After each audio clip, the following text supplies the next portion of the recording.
It's early this morning because the fellow I'm talking to this morning is in London, and I'm in Tulsa, Oklahoma, and there's a significant difference. And in order to get our schedules together, I ended up getting a little earlier start this morning. Our guest this morning is Rob Temple. And, I'm very honored to be able to get this one because he's a big name in the business. He started out as a stage hypnotist, which I thought was kind of interesting. I'm sure that that gives him a leg up in the sales department, but I'll let him talk about that in more detail. I do know that his current mode of operation involves some one-on-one coaching, and I have a lot of questions about that. So I'm going to turn this over to Rob for a few minutes, let him give a general background, how he got started, and how he managed to get from where he started to where he is now. Cool. So it's a pleasure to be here. I'll give you the abridged version of the story. As you said, I am a stage hypnotist. This takes me back to being at school. When I decided that I didn't want to have a job, I didn't want to work for somebody else, and I fell in love with the idea of performance. I did magic. I learned hypnosis at a very early age, a very weird thing for a 14-year-old to do, but that's what I did. And so what happened was when I did, there's two sets of exams you do in the UK. There's GCSEs that you do at 16, and then if you want to, you can go on and do A-levels, which is the bit that you do before you would then go on to university, or what you guys would have as college. So I did my GCSEs, and at that point, a lot of people leave school and they go off into the workforce and they get a job, and a bunch of other people go into this further education. And so I decided that I wanted to continue my education and do my A-levels. So that would be the bit you do before a degree. But then I also wanted to pursue this idea of being an entertainer and having my own business. So I did those two things side by side. So I spent a couple of years whilst doing my A-levels, and I went out and I was performing at pubs and clubs and events and weddings and things, and loved it. And at the end of my A-levels, I had this choice now to either go on and do university education and get a degree, or to go off and pursue this entertainment thing. And my dad had said, why don't you go off and be an entertainer? Give it a gap year, see how it goes. And I did. So I'd have been 18 going on 19 then, and I'm now 31, and I still didn't go back to uni or do anything else. So in that time, I've never had a job, never worked for anyone else, never been to a job interview, don't know what it looks like, only been employed by my own company. So I was performing as a hypnotist. I ended up going to Greece and spent 4 summer seasons, so about 8 months a year, I would be in Greece performing for British tourists who would go on holiday, and loved it, had a real party lifestyle, made quite a lot of money while I was there, but spent every penny of it. And whilst I was there, I was very conscious that I had let all of the clients I had in England go. I realized all the people who used to book me were kind of off booking other hypnotists now. And I kind of realized when I came home, when I was done, when I decided I was too old to keep doing this summer season thing, I wouldn't have any client base in the UK. And I began investigating the idea of having something that would create a passive income for me when I'm at home.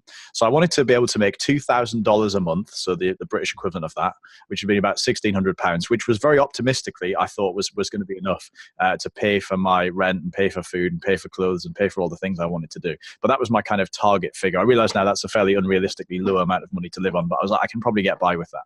So I decided to pursue this online business thing. Came across a guy in the UK called John Thornhill, who actually lives about a mile away from where my parents live, and decided that I would follow what he was doing. And he was teaching how to sell information products on the internet. And so I started pursuing that and loved it. And it took me to where I am now. So it was a long, hard journey to get to where I am. About 3 or 4 years of struggle and failure and messing it up, until eventually sort of managed to make the pieces fit together and scale a business that's grown four individual brands to over $2 million in sales. And where I am today. What caused you to get that trademark red hair? So the hair's a weird thing. I don't really know. I remember having a conversation with somebody once who'd been to see my show, and they said, "Oh, I saw a hypnotist once." And I said, "Oh, great. Who was it?" And they said, "I don't know. It was some old guy with a mustache." And I was like, "Well, I don't know who that is." They couldn't remember their name. And I realized people quite often, they'll go and see somebody and they can watch you on stage for 2 hours. And at the end of it, they still won't remember who you are. I thought, well, I need something that makes me stand out, I suppose. And so one day I was about 17, 18, and I said to my flatmate at the time, I said, I'm going to march into town and dye my hair bright red. And I literally walked into town. We lived like a mile away from the city centre. Walked into town and walked into literally the first hair salon I saw. I didn't even research it and find a good one. Like, I just went into the first one I saw. It had no customers in it, which probably says a lot. But I went in and I just said, right, can you dye this bright red? And I got brown hair naturally. They said, yes, we'll have to bleach it blonde. And they did. And so I was, again, like 18 then and 31 now. So whatever that is, I can't do the maths quickly. But that's how long it's been there. Okay. So that's now part of your brand. Yeah, and people really talk about it. I think I would struggle to get rid of it now unless it falls out. Now, I'm sure you didn't just go from point A to point B. What kind of problems did you have in the process of getting established? So the initial bit for me when I started out was, first of all, I tried to learn to do everything myself, and that was a terrible mistake. So, and I tried to do everything myself. So I tried to learn how to do it myself by trial and error, and I tried to do it myself. So I realized quite early on that I had a product ready to go, because after my hypnosis show, I used to sell stop smoking CDs. And I realized if I just put the CD in my laptop, and I had this beaten up old laptop, and rip the MP3 back off the CD, I have a digital product that's ready to go. So I put a CD, I opened up one of the CDs I had made, I put it into my laptop, ripped the audio back off, and there's my product. I made an ebook to go with it and some worksheets and some videos that would help people beat the smoking cravings. So I was like, great, I sell this after my, and what's quite cool was I used to sell the CDs for €20, which is probably not far off $20 after my show. But now I had a product that was the MP3 and a workbook and some worksheets. And I thought, right, I'm going to sell it for $67. So there's quite a jump in price. So I put it online. So that was a whole heap of learning curve there in terms of how to create a book. I learned how to use graphic design programs like Photoshop, and I managed to build the graphics for the product. I learned how to write sales copy, so I wrote the sales letter for myself. And I think what should have taken a few weeks actually ended up taking me 6 or 8 months, because I tried to do everything myself without any skill. So I had to learn the skill along the way, get as good at it as I can get. And then, and I'm still not a graphic designer. I outsource all that stuff now because I realized that's the right thing to do. So I managed to botch everything together. It took about 6 months. And then what happened was suddenly I realized, well, now I've got to learn how to drive traffic to this and profitably drive traffic to this. So I put it up on MySpace at the time. And I sold a couple of copies of it. And I realized that people who bought them were like my mum, people who knew my mum, and I was like, this doesn't count. This isn't a business, because my mum's going to run out of friends before long. I realized I had to learn the traffic thing, and that was a real struggle for me at that point. I realized what I had was a product on the internet, but I didn't have a business. Like, all I had was a product. So I had a potential income stream, but it definitely wasn't a business. It was just a thing that was on the internet. And people, you can't just build it and expect people to come. So I think I then wasted probably another few years just trying to find ways of driving traffic to that, and realized it's not as simple as it sounds to just throw a product on the internet and hope for the best. Isn't going to work. So that was probably the primary problem, was trying to do everything myself, which meant everything took longer than it should. Somebody starting today with the right sort of blueprint, the right formula to follow, should have a product up and running and actually physically selling in the next few weeks. Like, it shouldn't take, even from a standing start, it shouldn't take months and months and months, but it did take me months and months and months, because I tried to do it all myself. It sounds a lot like the path that I started on, and probably still am. I'm a programmer as by profession, which means that I'm tempted to think that I can do it all. So you're saying that basically you really shouldn't bother with any of that and concentrate just on the process of getting stuff out there and selling it. So when you're building a little business from home and you think about starting your online business, it's really easy to see it as a make money online thing. I'm going to sit and do these things and I'll make money online. But actually, what you need to do from day one is to step back and think of it as like a business. So if you think about yourself as the CEO of your business, and that might be hard to do if you're starting out and you maybe don't have a legally formed company, maybe you don't have any of the stuff. Starting out from scratch might seem like I'm not a CEO of anything. But actually, if you think about the CEO of an information publishing business, so people who would publish all these books I've got on the shelves behind me, the people who own those publishing companies, they don't know anything about the topics they're publishing books on. All they know about those topics is that those topics will sell and people will pay money to get that information. But then they work with authors who create the information. They get designers to design the cover. They get layout artists to lay out the covers. They get somebody else to write all of the copy. In other words, the CEO of the business is designed to do strategy and forward thinking. So in theory, you could actually start an online information publishing company by creating and selling products. And I'm not a big fan of actually writing and selling books because I think that most people who write and sell books use them more like a business card than an income stream. Most people use them to establish authority and credibility rather than to actually make money. I know people who are best-selling authors who actually didn't make much money from their book after all the work was done. And the other thing is, I put together an info product, which when I broke it all down into text was about 80,000 words. Now that is comfortably a book. But I could sell that as a book for $12.99, $15.99, $19.99 maybe. But I sell it as a product online for $199. So somebody said to me, why don't you take all that amazing content and turn it into a book? And I said, why would I do that if I can only sell it for a tenth of the price? So for me, if you take the content that you could put into a book of 80,000 words and put it into a video program or a webinar or even an ebook on the internet, you can sell it for significantly more money and keep more of that money. So that's why I've never gone that route. Anyway, to go back but I still draw the comparison between physical book publishing and what we do online. So from my perspective, even if you were starting out and you were going to build an online business with information products, which I think is the best online business model in the world, what you can do is you could, in theory, hire a ghostwriter to write the book, or to record the videos. You could hire a copywriter to write the sales copy, a graphic designer to do the graphics, a tech guy to do all of the, or girl to do all of the pulling together of everything and the technical infrastructure, and then work with somebody who's an expert in traffic generation. And you would literally just be the strategy. You would literally just decide, okay, great, I'm going to have this product that's going to upsell into this product, which is going to downsell into this product. This is the traffic we're going to use. This is the angle of the advertising. You're just the marketer. You're just the business strategist in the whole arrangement. Now, of course, it's unrealistic for most people starting out to outsource all of those things. But truthfully, I think if you just have a hobby or a passion or something that you're skilled in, something you've got a bit of expertise about, just something you enjoy, and you want to create the content, you should outsource everything else. So in my world, I'm in charge of the content, and everything else gets, and the strategy, and everything else gets outsourced. I have a full-time designer, does all of the design work. When you start out, you don't need a full-time designer. You can outsource stuff very cheaply. $27 to get an ebook cover created, rather than spending weeks of time and ending up with something that's half-baked. So for me, that's how I see it. You're the CEO of the company, and you should outsource everything that the CEO of a company wouldn't do. Oh, very good. I like that approach. I have dabbled with some outsourcing, which I've had mixed results with that. So sometimes you don't get quite back the product that you're hoping for. Now, your current business model, you have some products.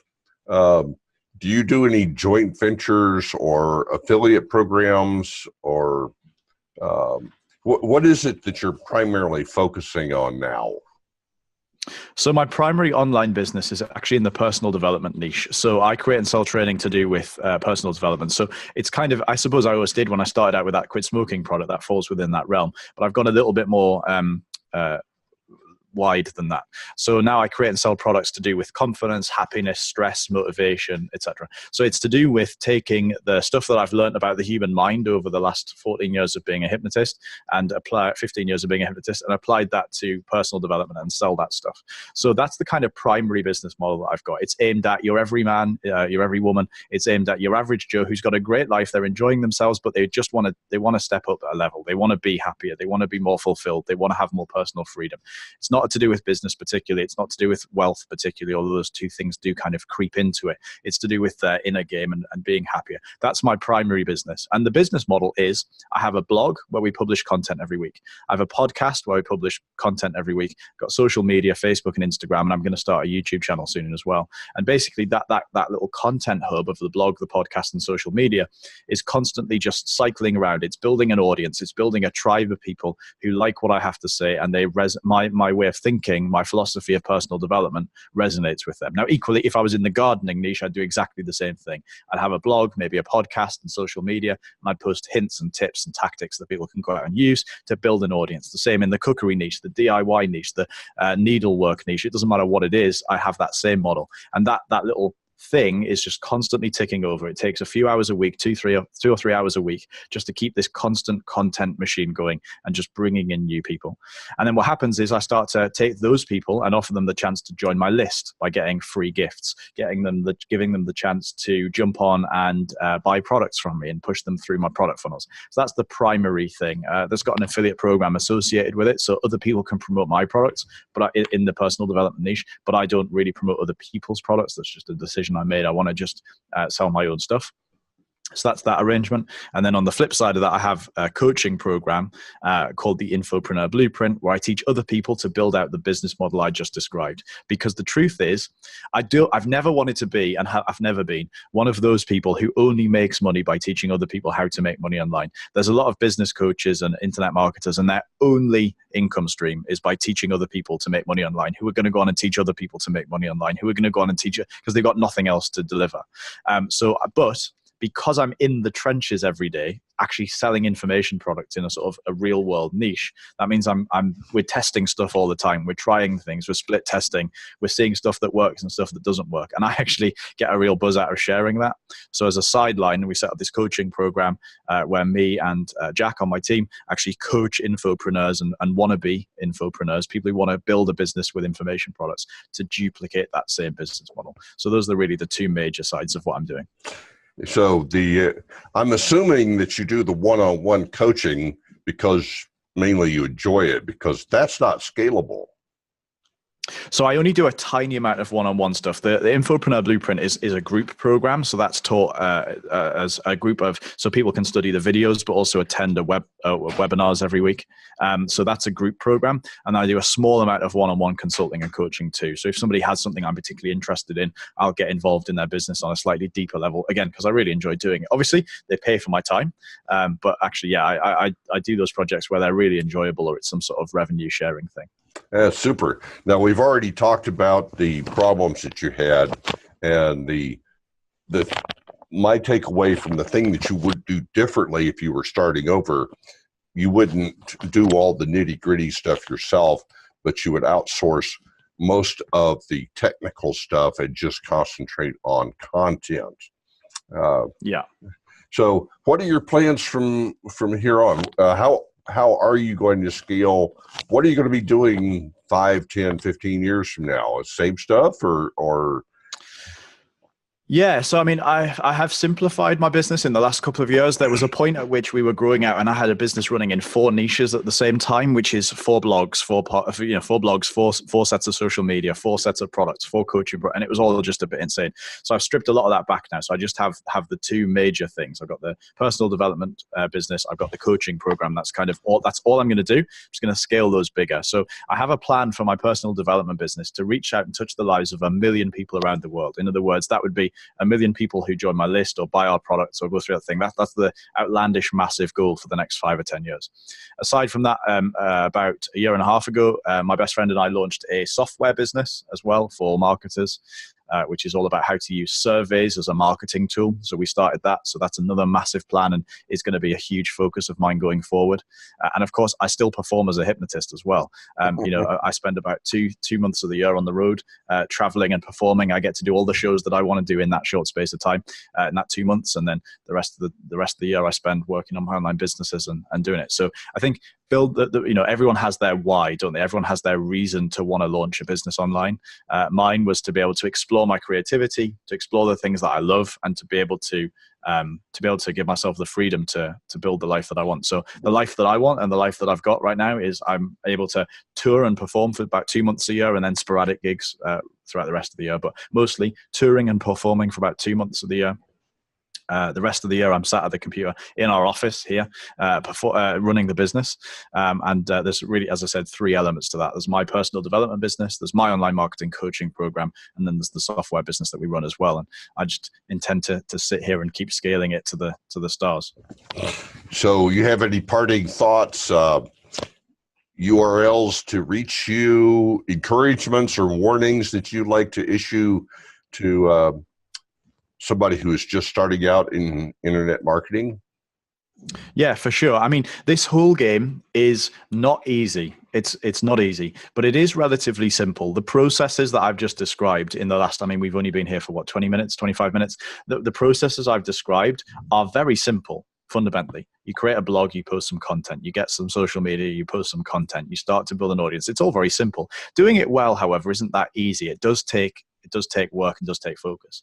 So my honest advice is don't try and do it without a mentor of some description, whether that was me or somebody else. I'm not selling my coaching program specifically. If you get somebody who really resonates with you and who you like and who you think, I like the way they market, I like their style, I'd like to be like them. So don't try and do this without a mentor. It just won't work.